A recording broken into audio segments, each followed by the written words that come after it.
باوجود چھپاتے ہیں. بہرحال یہ عظیم مقام فکر ہے. ایک تو قرآن مجید کی آیت اور اس کے علاوہ اور مقامات بھی ہیں. یہ اس لیے عرض کر رہا ہوں کہ ایک عجیب و غریب بحث ہے جس کا حق آج تک ادا نہ ہو سکا. علمی بحث ہے، قرآنی بحث ہے، اسلامی بحث ہے اور عقیدے سے متعلق بحث ہے. ہم جب کہتے ہیں، اپنے ائمہ کا تذکرہ کرتے ہیں، 12 اماموں میں سے ہر ایک امام کی بات اگر نہ بھی کریں آپ، صرف امام اول امیر المؤمنین امام المتقین علی ابن ابی طالب علیہ السلام کی بات کریں تو ایک سوال برابر اٹھتا ہے کہ یہ بتائیے کہ ان کا قرآن مجید میں ذکر کیوں نہیں ہے؟ یعنی اولاً تو انہوں نے یہ تسلیم کر لیا، فرض کر لیا کہ نہیں ہے، اور اس کے بعد ہم سے جواب طلب کرتے ہیں کہ کیوں نہیں ہے. حالانکہ اب یہ میرا پرانا جملہ ہے کہ جب بھی آپ سے کوئی کہے کہ قرآن میں علی کا ذکر کیوں نہیں ہے، آپ بلا تأمل پوری علمی شجاعت کے ساتھ کہیے، پورے یقین کے ساتھ، کہاں نہیں ہے.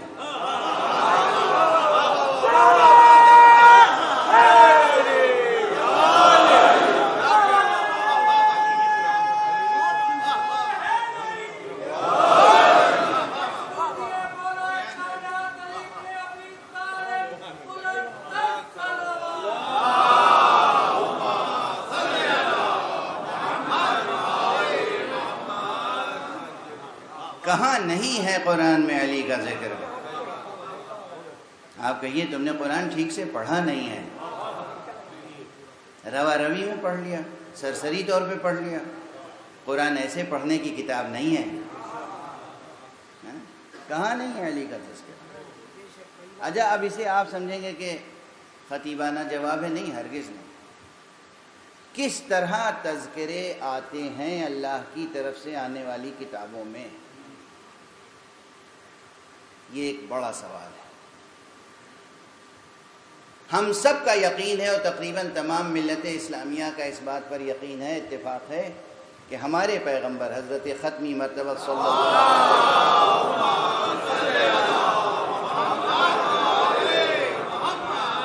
کا ذکر انجیل میں بھی تھا، توریت میں بھی تھا، زبور میں بھی تھا، تمام صحف انبیاء میں تھا.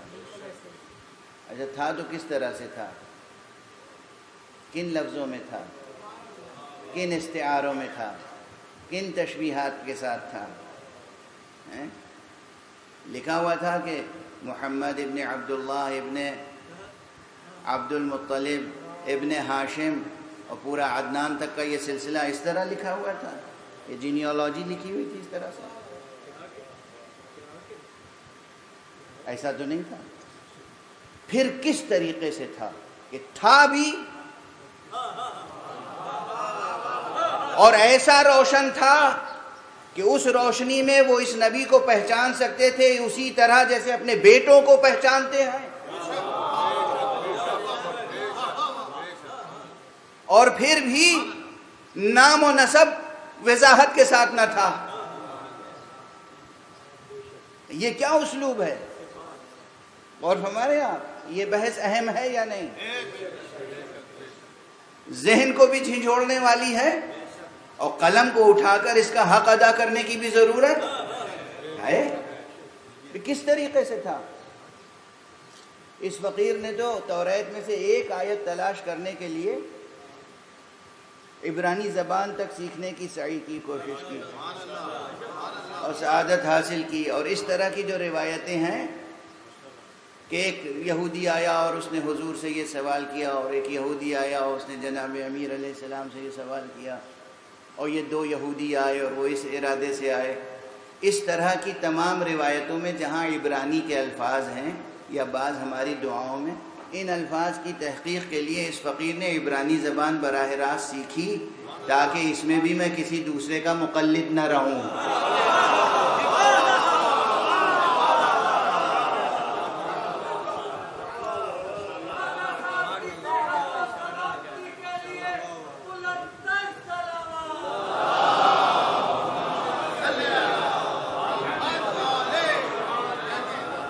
میں خود دیکھ سکوں کہ یہ لفظ، یہ کلمہ یہ عبرانی زبان کا ہے یا نہیں ہے تو اس کے معنی کیا ہیں۔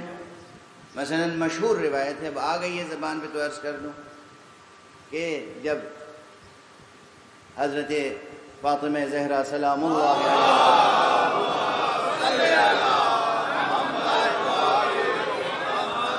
کہ یہاں حضرت امام حسن علیہ السلام کی ولادت ہوئی،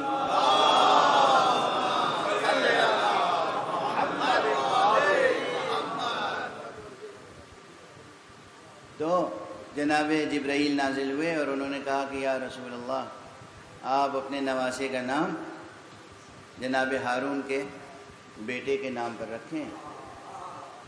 آپ اپنے ہارون کے بیٹے کا نام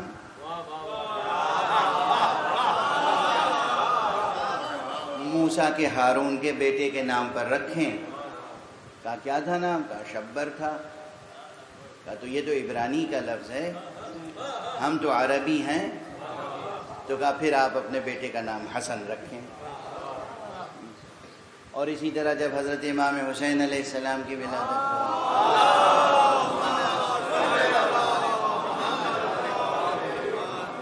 پھر جبرائیل آئے تہنیت پیش کرنے کے بعد، کہا یا رسول اللہ، حضرت ہارون کے چھوٹے بیٹے کا نام شبیر تھا، آپ بھی شبیر رکھیں، شبیر یا شبیر۔ تو حضرت نے کہا یہ تو عبرانی ہے، ہم تو عربی ہیں۔ کہا پھر آپ حسین نام رکھیں۔ اس کے بعد جب جناب محسن کی ولادت کا وقت قریب ہوا اور حضرت کو علم ہوا کہ ایک بیٹا اور فاطمہ کے یہاں ہونے والا ہے، تو پھر جبرائیل آئے اور کہا ایک بیٹا اور ہونے والا ہے، اس کا نام آپ مشبر رکھیے گا، اس لیے کہ ہارون کے تیسرے بیٹے کا نام مشبر تھا۔ شبر، شبیر، مشبر، یہ سب کلمات عبرانی کے ہیں۔ میں نے یہ روایت پڑھ لی کتاب میں، لیکن جستجو رہی کہ دیکھوں تو صحیح عبرانی کی کتابوں میں یہ الفاظ، یہ اسماء ہیں یا نہیں، حضرت ہارون کے بیٹوں کے یہ نام تھے یا نہیں، تاکہ جب ہم روایت پیش کریں تو کوئی یہ الزام نہ دے کہ آپ نے گویا کہ ایک ضعیف روایت اور مجعولہ روایت پڑھ دی۔ تو اس فقیر نے تحقیق کی اور ان اسماء کو ڈسکور کیا، دیکھا اپنی ان آنکھوں سے، اور اس کے بعد لندن میں ایک یہودیوں کے سناگوگ میں جا کے ان کے علماء سے، ان کے احبار سے پوچھا کہ بتائیے یہ درست ہے یا نہیں، اور انہوں نے کہا درست ہے۔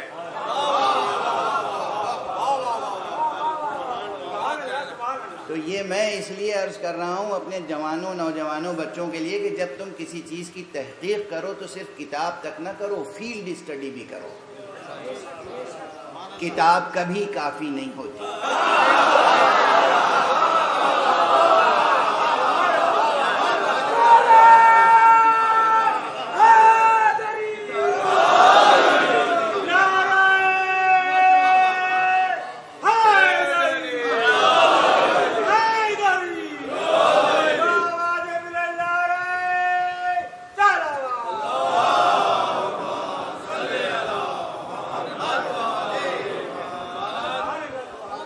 جس علم میں قدم رکھو، جس میدان میں قدم رکھو، جس فن کو حاصل کرو، جس کتاب کو پڑھنے کی کوشش کرو، تو جو حد آخر ہے امکانی وہاں تک پہنچنے کی کوشش کرو۔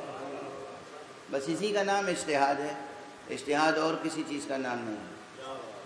اجتہاد یہ ہے کہ آخری منزل تک، تا حد نظر جو آخری سرحد ہے وہاں تک پہنچنے کی کوشش کرو، تاکہ تمہاری کوشش میں کوئی کمی نہ رہ جائے، جسے کہتے ہیں کوئی ایک آنچ کی کسر بھی نہ رہ جائے، آخری منزل تک۔ یہی ہے اجتہاد اور کچھ نہیں۔ اگر واقعاً آخری منزل تک کوشش کی اور پھر بھی کوئی غلط نتیجہ آ گیا تو اس کے لیے ہے کہ انشاءاللہ اس پر بھی ثواب ملے گا۔ تم نے کوشش تو کی.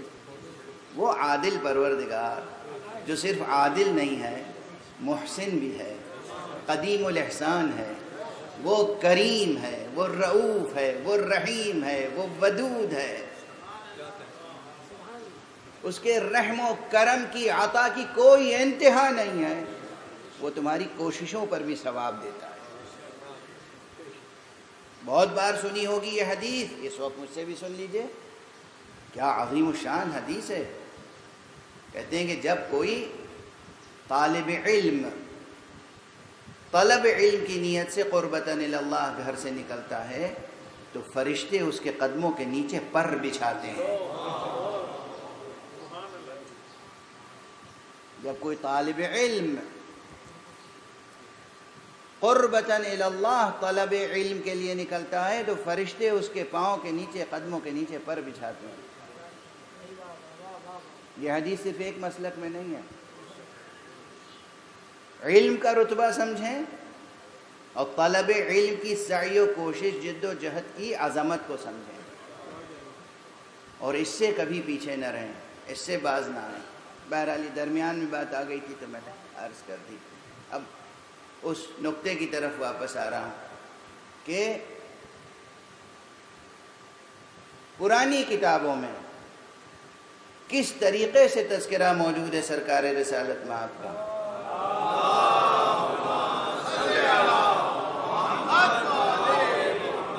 دیکھیے یہ ایسی علمی بحثیں ہیں اور ضروری بھی ہیں کہ جی چاہتا ہے کہ انہیں پوری تفصیل کے ساتھ عرض کیا جائے، لیکن مجلس کا وقت اور ممبر کی محدودیتیں ظاہر ہے اس مضمون کو سمیٹ کے اور مختصر کر کے عرض کرنے کی مقتضی ہوتی ہیں.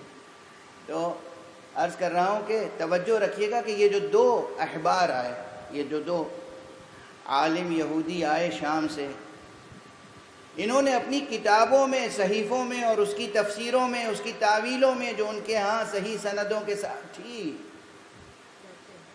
اس میں صرف کیا شہر کا تذکرہ تھا، پیغمبر کا تھا اور شہر کا تھا، خاندان پیغمبر کا تذکرہ نہیں تھا.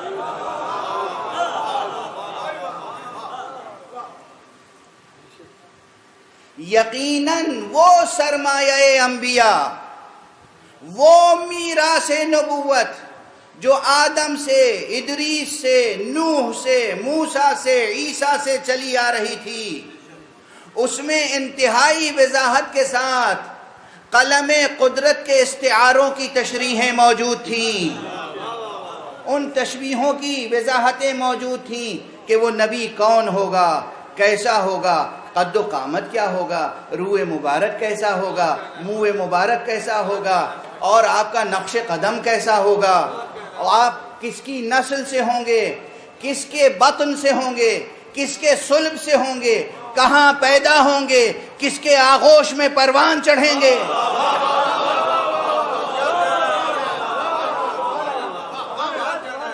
کہاں پیدا ہوں گے، ہجرت کر کے کہاں جائیں گے، جہاں ہجرت کر کے جائیں گے اس شہر کے انداز کیا ہوں گے.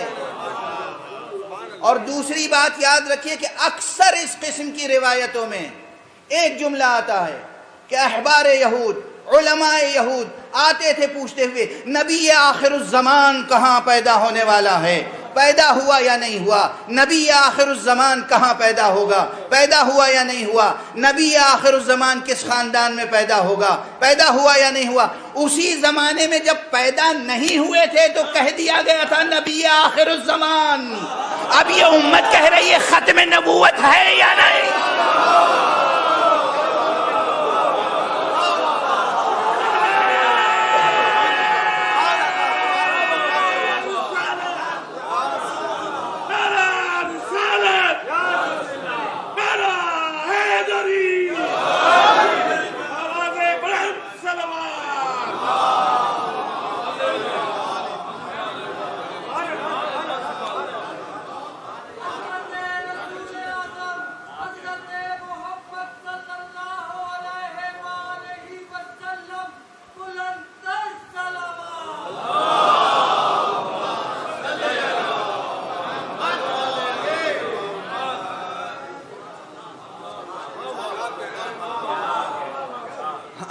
بحثیں ہو رہی ہیں ختم نبوت کی تفسیر کیا ہے، ختم نبوت کے معنی کیا ہیں، ختم نبوت سے مراد کیا ہے، نبوت کی کتنی قسمیں ہیں، یہ قسم ختم ہوئی وہ قسم جاری ہے. اے سبحان اللہ، چشم بدور. نبوت اپنے تمام معانی میں ذات مبارک و مسعود محمد عربی پہ ختم ہو چکی ہے.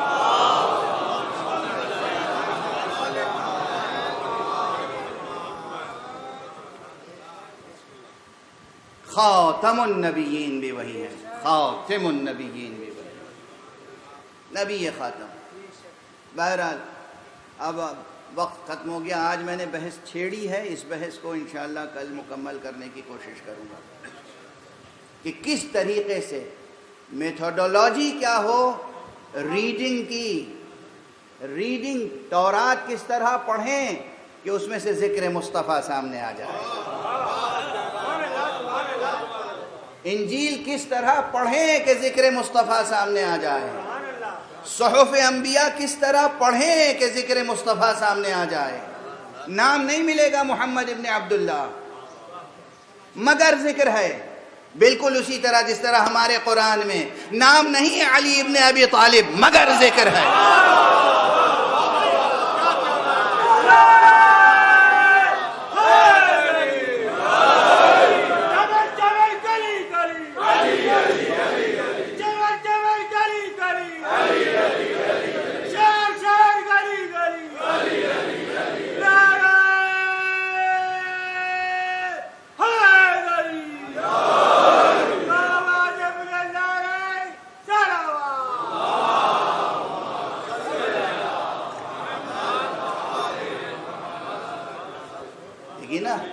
نظر اس لیے نہیں آتا، سمجھ میں اس لیے نہیں آتا کہ وہ میتھوڈولوجی سامنے نہیں ہے اور وہ ہنر نہیں ہے کہ کس طریقے سے آیات کی تلاوت کی جائے اور کس طریقے سے اس کی تفسیر کی جائے.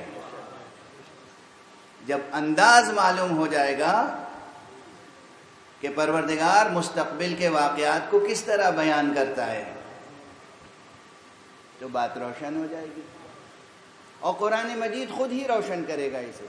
میں اپنی طرف سے کہیں سے کوئی بات لے کر عرض نہیں کروں گا، قرآن مجید کی آیتوں سے وضاحت کروں گا انشاءاللہ. لیکن اب آج دامن وقت میں بھی گنجائش نہیں ہے، اور ظاہر ہے کہ آپ حضرات کی بھی مشغولیتیں ہیں.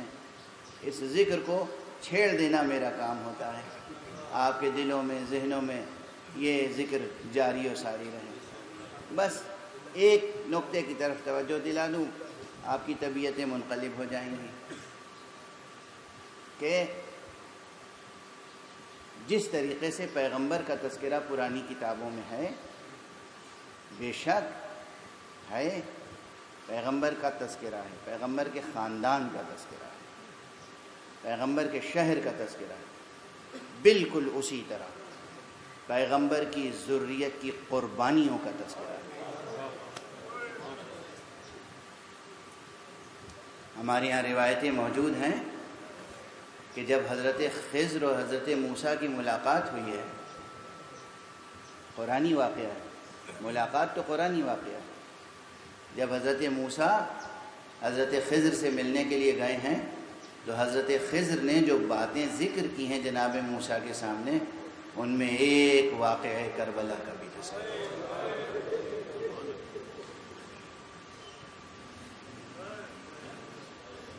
آج 2 محرم ہے،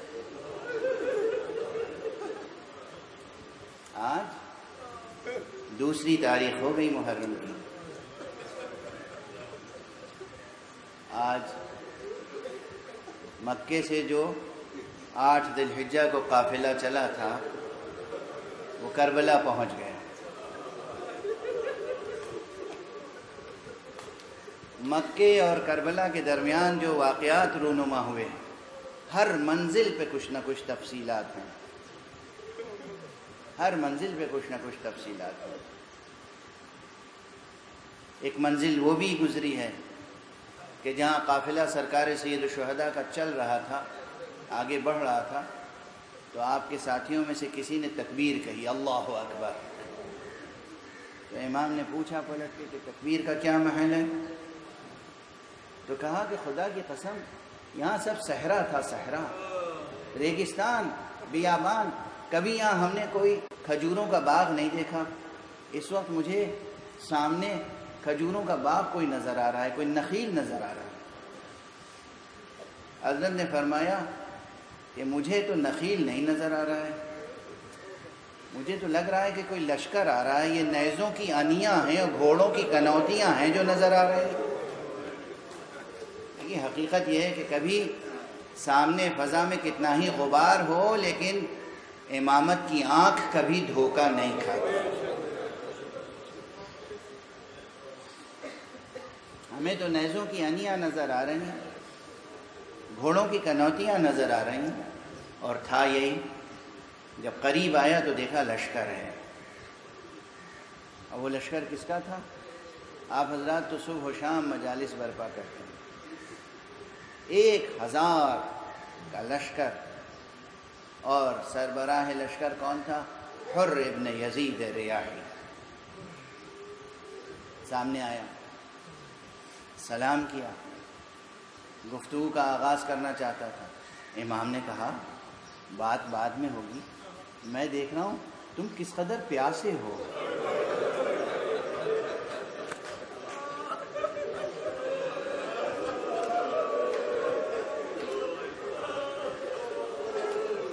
بھلا بتاؤ اس میں کوئی مبالغہ ہے؟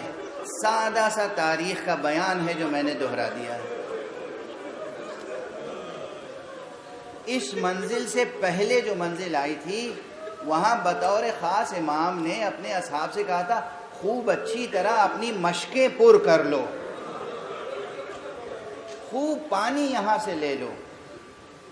اور اب جب یہاں تشریف لائے اور سامنے یہ لشکر آیا جو پیاسا تھا، سب کے سب پیاسے تھے، اتنے پیاسے تھے، اور اس طرح گھوڑا تیزی سے دوڑا کے آئے تھے کہ گھوڑے بھی پیاسے تھے، گھوڑوں کی زبانیں منہ سے نکل آئی. اور جو گھوڑے سوار تھے وہاں پر لشکری، وہ اس قدر پیاسے تھے کہ ان کی آنکھوں میں دھند تھی، نظر نہیں آتا تھا، پیاس کی شدت سے کچھ نظر نہیں آتا تھا. امام علیہ السلام نے کہا سب کو پانی پلاؤ. جب لشکری پانی پی چکے تو کہا یہ جو گھوڑے ہیں انہیں پانی پلاؤ. جانوروں کی پیاس بھی جو نہ دیکھ سکتا ہو اس نے 7ویں محرم سے لے کر 10ویں محرم تک اپنے بچوں کی پیاس کیسے دیکھی. اجرکم علی اللہ، اجرکم. اسی لشکر میں ایک شخص ایسا ہے جو کہتا ہے کہ میں اتنا پیاسا تھا کہ امام حسین کے اصحاب مجھے پانی پلانا چاہتے تھے، میرے منہ کے قریب مشک کا دہانہ لاتے تھے، مگر مجھ سے پیا نہیں جاتا تھا، پانی بہہ جاتا تھا. میں نے دیکھا کرسی پہ ایک بزرگوار بیٹھے ہوئے تھے، جب انہوں نے میرا یہ حال دیکھا تو اٹھے، میرے قریب آئے، اپنے ہاتھ سے چلو بنا کے میرے منہ میں پانی پلایا مجھ کو. جب مجھے ہوش آیا، جب پانی پی لیا، میں نے پوچھا یہ کون ہے؟ بتایا گیا یہی تو حسین ابن علی. اجرکم علی اللہ، اجرکم علی اللہ. یہی تو حسین ابن علی. آپ نے گریہ فرما لیا، وقت تمام ہو گیا. اب میں دست ادب جوڑ کے جس طرح ہر ذاکر کہتا ہے، تقریباً ہر مرثیہ نگار، ہر نوحہ نگار، ہر سلام نگار، آقا یہ آپ کی فیاضی تھی، یہ آپ کی سخاوت تھی. آپ نے دشمن کے پورے لشکر کو سیراب کر دیا، جانوروں تک کو سیراب کر دیا.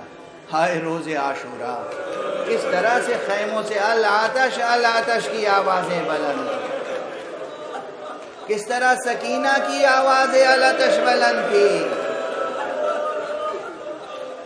کس طرح دوسرے بچوں کی آوازیں العطش بلند تھی، کس طرح بیویاں پیاسی تھیں کہ سینوں میں دودھ خشک ہو گئے تھے، اور جس کے نتیجے میں 6 ماہہ شیرخوار بھی پیاسا تھا. یہ آقا حسین جنہوں نے پورے دشمن لشکر کو پانی پلایا تھا یہی حسین تھے جو روز عاشورہ اپنے ہاتھوں پر چھماہے کو لے کے آئے تھے. تمہاری نگاہوں میں اگر میں گنہگار ہوں، اس 6 مہینے کے بچے نے تو کوئی قصور نہیں کیا ہے، اس کو تو پانی پلا دو.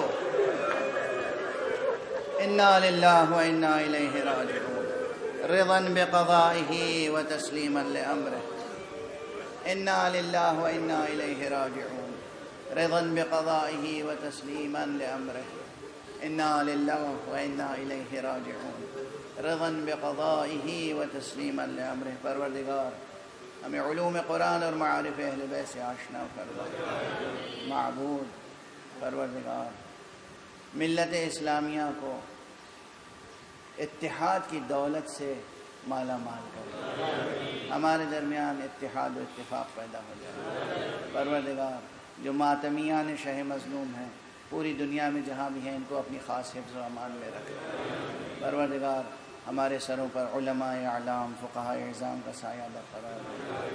پروردگار ہمارا رشتہ ہمیشہ علم و ایمان سے جڑا رہے، ہمارے سینوں میں ہمیشہ چراغ توحید روشن رہے، ہمارے ہاتھوں میں ہمیشہ دامان ختم نبوت رہے، ہمارے قدم ہمیشہ صراط مستقیم ولایت کے گامزن رہے. پروردگار ہمارے رہبر معظم کو اپنی خاص حفظ و امان میں رکھے. پروردگار ملت اسلامیہ کو، پوری ملت اسلامیہ کو ایک سلک وحدت و ولایت میں پیرو دے. پروردگار ہمارے ولی آخر کو اذن ظہور عطا فرما اور ان کے ہاتھوں سے امن و عدل الہی کا پرچم رہے.